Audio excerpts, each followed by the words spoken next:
You've watched the videos, saved the posts, and made the plan. So why do you feel like a fraud in your own homeschool? Because all that planning, it's not protecting you from failure, it's causing it. And the longer you wait to feel ready, the more you're teaching your kids that obedience requires perfect conditions.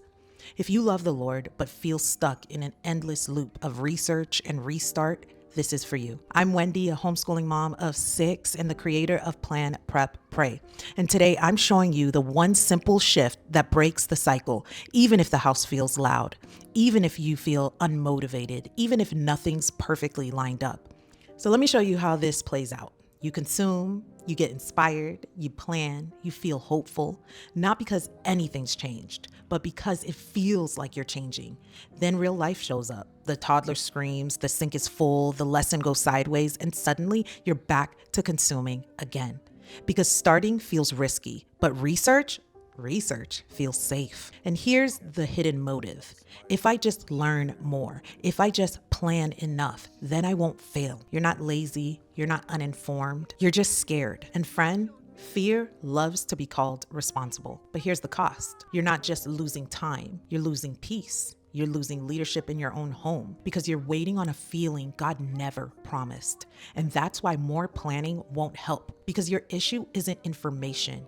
It's initiation. So here's the lie you've been believing. I just need the right plan, then I'll be ready. But here's the truth. Readiness is not a feeling God promises. Faithfulness is a command that He empowers. When you wait for readiness, you're not being wise. You're being disobedient, which brings us to the real question. What are you actually waiting for? Let's be honest. Feeling ready is a moving target. It's a mirage, because the moment you get ready, life changes again. A new baby, a new season, a new attitude in your child, a new interruption. So if readiness is your requirement, you will always delay.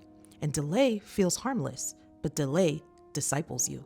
It trains you to trust comfort, not Christ. It teaches you obey later, move later, lead later. But here's what God says.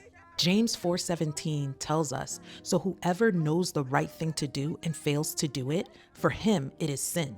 Now listen, I'm not saying you're sinning by taking time to plan, but when planning becomes delay, when you know what God's calling you to do, but you're waiting for it to feel easier, that's when we step out of obedience and into avoidance.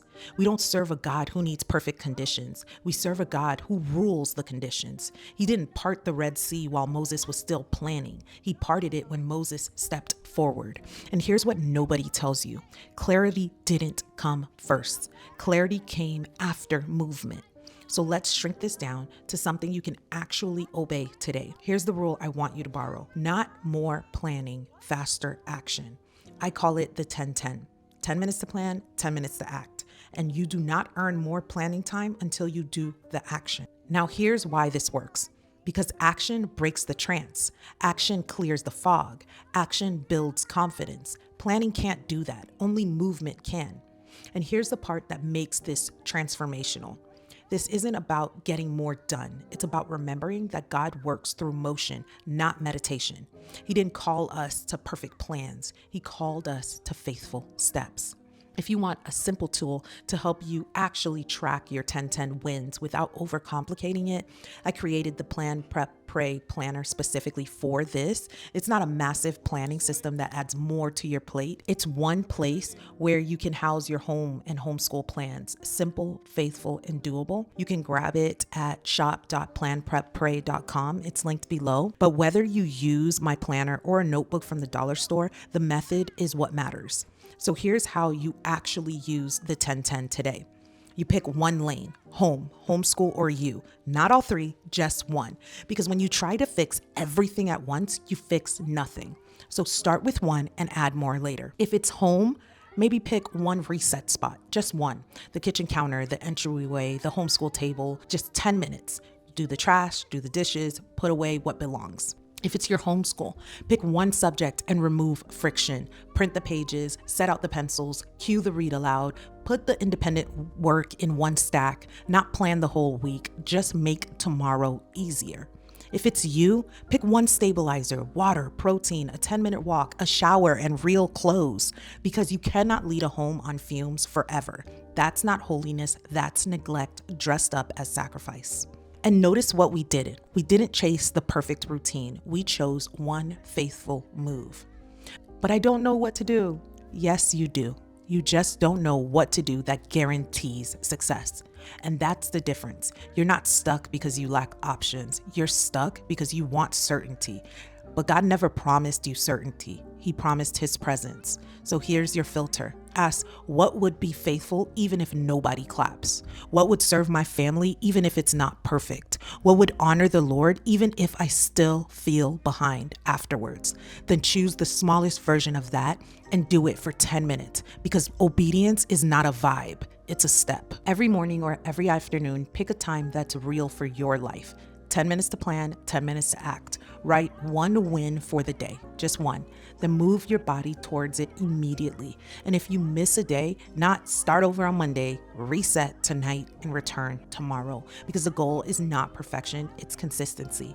Faithfulness stacks. Little obedience becomes momentum, and momentum becomes peace. Not because your house is suddenly quiet, but because you're no longer being led by fear. Here's your assignment. Right after this video, set a timer for 10 minutes. Pick one lane, home, homeschool, or you. Write one next step, then stand up and do it.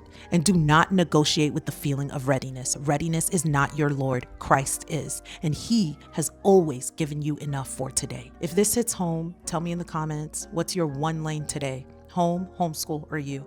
And if you're ready to stop consuming and start building a rhythm that holds your real life, grab my free workshop, 5 Tiny Habits for a Peaceful Home, even when life feels loud. Inside, I'll show you how to anchor your days in gospel-centered rhythms that actually fit your real life. It's linked below.